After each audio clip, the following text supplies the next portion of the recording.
Hey guys, Cody with GOHUNT. Boy, do I get a lot of questions about these. It's always interesting. This market has really blossomed. It's something I've been passionate about for 25, almost 30 years now. I've always wanted compact spotters. First and foremost, expectation about spotters. They're compacts.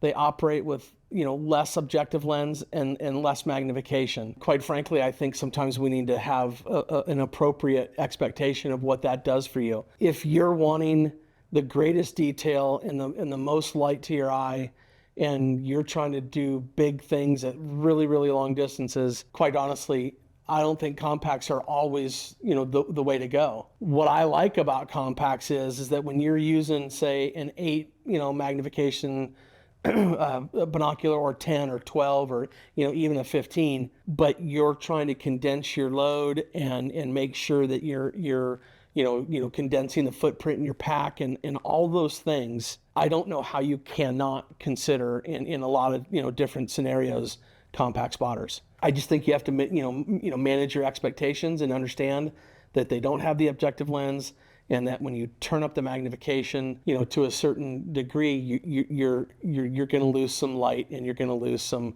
clarity, resolution, and so forth. And probably the best way for me to explain that is that if you took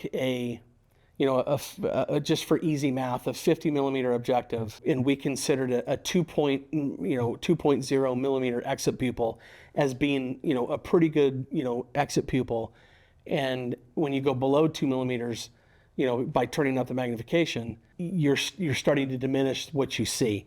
And so if you compare these to the 65s and 80s, so for a 50 millimeter, you're going to be at like 25 power. For a 65 millimeter, you're going to be at 32 or 32 and a half power. When you start to notice the jump is when you go to 80 millimeters, now you're at 40 power with a 2 millimeter exit pupil. And say for 100, now you're at 50 power with a 2 millimeter exit pupil. So I think it's more about realizing that there's tools for the job that do what they're supposed to do. So I'm really excited because, we didn't have this many compact spotters along the way, and some of them, for not being too harsh on them, they've gotten better and better and better. So at GOHUNT, we like to have, options and give people choices. And these can be used for a variety of different ways, but mostly it's for lightweight and footprint in your pack. These are all right at the 2 pound mark. I think the Vortex Razor and the Vortex Crossfire, I think both of those dip under the 2 pound level, and I think this is right at 2 pounds. The Kowa is 2.2, and the Swarovski is 2.2.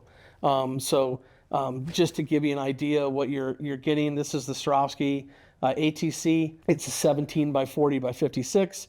You have the Kowa Prominar 55S, and this one is again a 17 to 40 by 56, and then you have 13 to 39 by 56 on the Swarovski Razor HD, and then you have a 11 to 33 by 50 on the Viper HD, and then you have on the Crossfire, you have a 12 to 36 by 56. You'll notice that there's a couple differences in these. Some have barrel focusing. The barrel focusing typically works out okay, but I will tell you there is an advantage to having micro macro or fine and finer focus for these. It does add an element of being able to really focus at longer distance, and or for whatever it is you're doing, or they're digiscoping or whatnot. It's really easy to do that. There's one angled in the bunch today. This does come in a straight. All these come in angled. So that is an age-old argument. Some guys believe that angled is better and more comfortable. Some guys believe that straights, because you're coming from a binocular and going to a straight spotter, that you have better target acquisition, or I shouldn't say better, but quicker. It doesn't matter which one you choose. I prefer the straights. I also think that when you're in spotters, you can get away with having straights, because when you switch from your binos to your spotting scope, it doesn't push you back in a way and kind of crank your neck at a funny angle. So it's just one of those things that that you just have to figure out what's right for you. And certainly you can always reach out to me and I can help you through that process. The fact of it is that the fact that we have as many choices as we do right now is the best part of this. Like I said, the Crossfire, this is a really good unit.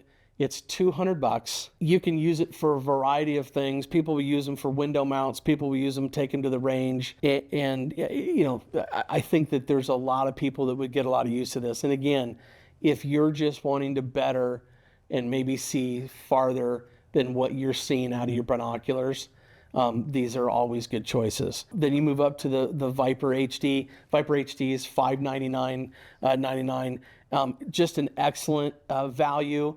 If you look at this one, I love that, you know, Vortex, I think if you look at it, they were able to utilize the old Razor body, because the old Razor body still had the micro macro focusing, and basically we're able to give it to you in a very economical package, but yet the glass is getting better, you know, with every, you know, jump you make in price, which leads me on to the Razor HD. You know, that retails for $999.99. When you compare what they did with the compact and how they were able to better it compared to even, I think, what they did with some of their bigger spotting scopes, I think this one made the biggest leaps and bounds, you know, to improving itself. There's just no doubt in my mind that this is a good quality piece of gear for $1,000. Then you got Kowa.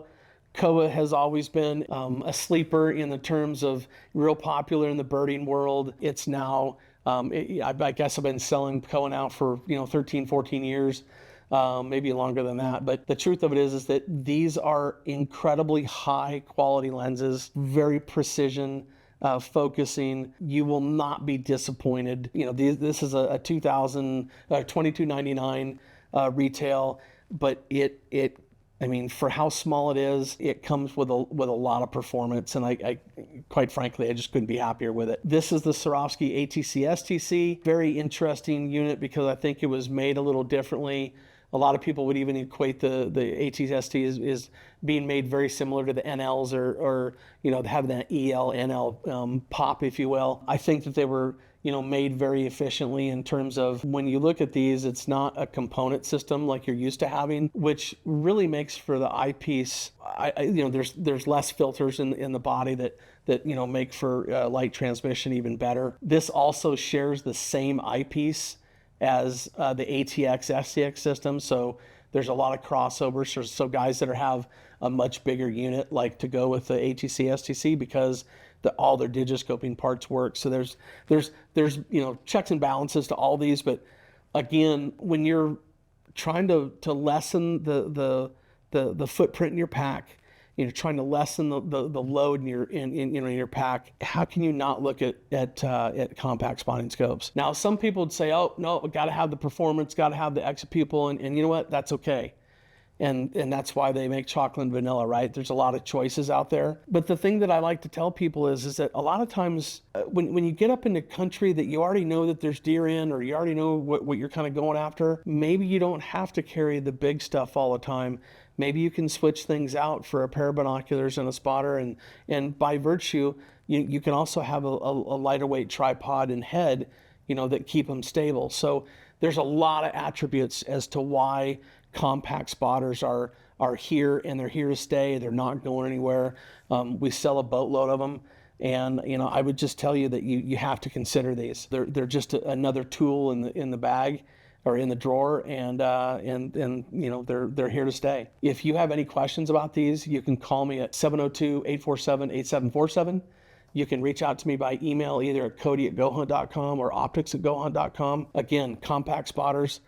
There's a lot of material here. I'm happy to go over them with you. But again, excellent models. You know, we go from an economical model all the way to the best glass, you know, that you can buy. You got choices. We didn't have those a long time ago.